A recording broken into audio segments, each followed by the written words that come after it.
चलिए आपके पराठे को ना स्मार्ट पराठा बनाते हैं और आपकी रोटी को स्मार्ट रोटी बनाते हैं। नंबर 1, सबसे पहले अपनी पराठे को टेस्ट करते हैं। आजकल CGM है, आप बॉडी में लगाइए और चेक कर लीजिए कि आपकी ब्लड शुगर स्पाइक कितनी हो रही है। बहुत सिंपल है। सबसे पहला स्टेप है अपने पराठे को हमेशा पेयर कीजिए दही के साथ, यानी कि थिक ग्रीक योगर्ट। उसके बाद सब्जी का ज़्यादा इस्तेमाल कीजिए। अब सब्जी में भी आलू को भी आप सब्जी बोलते हैं, पनीर को भी आप सब्जी बोलते हैं और गोभी को भी सब्जी बोलते हैं। तो जो गोभी है, गोभी की ब्लड शुगर स्पाइक कम होती है, आलू की ब्लड शुगर स्पाइक ज़्यादा होती है। तो आपको ये समझना है कि आप फाइबर रिच वेजिटेबल्स का इस्तेमाल करेंगे तो ब्लड शुगर स्पाइक कम होगी। आप इसको पेयर कीजिए और सबसे पहले पराठे को चेंज कर देते हैं। आज के बाद जब भी आप पराठा बनाएं तो 3-4 फॉर्मूला है। आप 50% वेजिटेबल्स लीजिए और 50% अपना अनाज ले लीजिए, जो भी अनाज आप पसंद करते हैं। अगर आपको रागी पसंद है या आपको रेगुलर आटा का पसंद है तो कोशिश कीजिए पहले ग्लूटेन फ्री ले लीजिए। अगर वो ग्लूटेन फ्री नहीं ले सकते तो रागी ले लीजिए, रेड रागी मिलती है, उसको पीसिए, उसमें 50% वेजिटेबल्स लागिए। वेजिटेबल्स में क्या क्या डाल सकते हैं आप? वेजिटेबल्स में घी डाल सकते हैं, ब्लड शुगर स्पाइक बहुत कम होगी। आप चुकंदर डाल सकते हैं, जुकीनी डाल लीजिए, कोई भी ऐसी वेजिटेबल्स डालिए जिसका ब्लेंड टेस्ट होता है। आपका टेस्ट आएगा नहीं आप प्रैक्टिकली जब इसको मिक्स करेंगे। वही पानी तो सब्जी, बस आपको मिक्सी में इसको ब्लेंड करना है और इसकी रोटी बहुत बढ़िया बनती है। और नेक्स्ट इसमें घी लगा सकते हैं, देसी घी का इस्तेमाल कर सकते हैं, बट अवॉइड कीजिए कि पराठे के साथ शुगर वाली चाय मत पीजिए। ब्लड शुगर स्पाइक बहुत मैसिव होगी। It's not good for your health and long term. Next is stuff पराठे का इस्तेमाल कीजिए और स्टफ पराठे में भी आलू को रिप्लेस करके या तो शकरकंदी डालिए और बेटर गोभी का पराठा खाइए, मूली का पराठा खाइए। वो ज्यादा ब्लड शुगर स्पाइक को ट्रिम डाउन कर देता है, बिकॉज मूली भी 0 ब्लड शुगर स्पाइक है,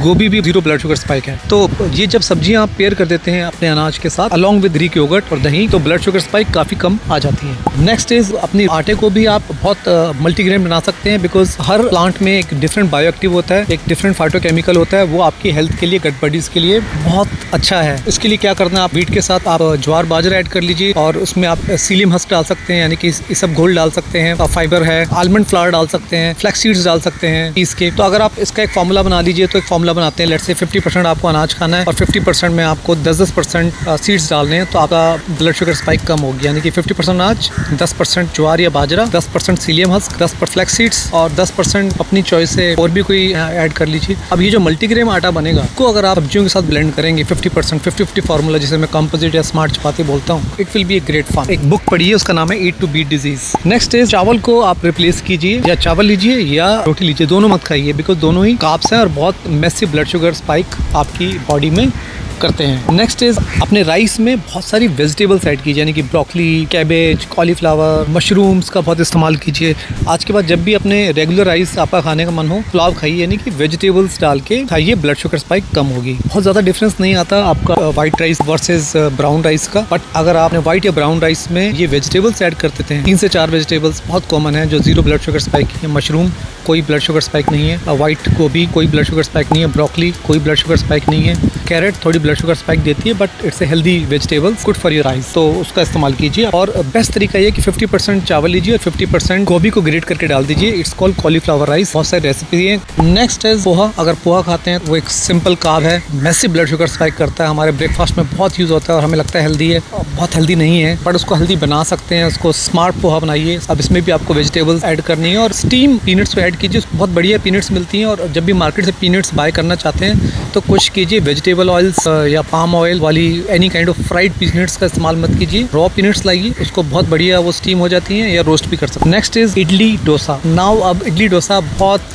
टेस्टी होता है, बट ये बहुत मैसिव ब्लड शुगर स्पाइक करता है। अब अगर मार्केट से आप डोसा खाते हैं, चाहे हल्दीराम जाएं या कहीं मॉल में जाते हैं, तो जो आपको डोसा सर्व कर रहे हैं उनको बोलिए कि brother can you please make it without oil. तो उसमें करीब आप 200 से 250 कैलोरीज कम कर लेंगे सिर्फ ये वर्ड बोलने से कि क्या आप मेरे लिए एक स्पेशल डोसा बना सकते हैं विदाउट ऑयल। तो आप बिलीव कीजिए कि मतलब आपने 40 मिनट वॉक बचा लिया सिर्फ ये एक लफ्ज बोल के, और उतना ही टेस्टी बनता है। और कोशिश कीजिए, उसको पूछिए कि वो देसी घी में बनता है या वेजिटेबल ऑयल में। और अगर आपके सामने 2 काउंटर्स हैं जो दोनों ही डोसा सर्व कर रहे हैं, तो कोशिश कीजिए वहाँ पे ऑर्डर कीजिए जो देसी घी में डोसा बना रहा है, बिकॉज आपका जो देसी घी है, देसी घी हेल्दी फूड है रादर देन अगर हम कोई वेजिटेबल ऑयल का इस्तेमाल कर रहे हैं, वो आपकी हेल्थ के लिए डेट्रीमेंटल है, very high in omega 6, it's not good.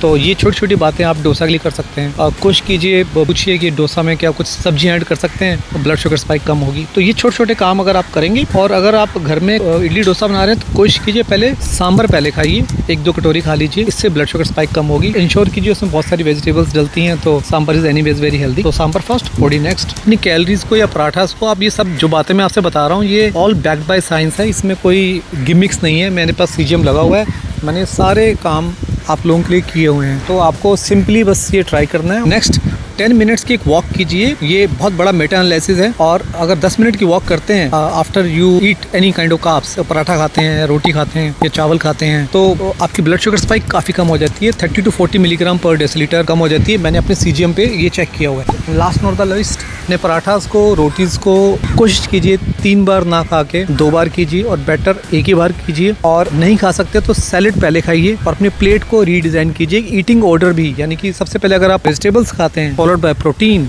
Vegetarians के लिए पनीर हो जाता है, वीगन्स के लिए खाली टोफू, टेम्पे और all the plant based proteins हो जाते हैं। और उसके बाद अगर आप स्मार्ट कार्ब्स खाते हैं तो आपने एक बहुत बढ़िया काम कर लिया। अपनी ब्लड शुगर स्पाइक को आपने 50 to 60% सप्रेस कर लिया। ये सब ऑल बैक्ड बाय साइंस है। Comment CGM, I will be sharing with you CGM friendly fruits which have the zero or minimum blood sugar spike, and enjoy guys, and I love you, and stay healthy, stay vibrant, and take care.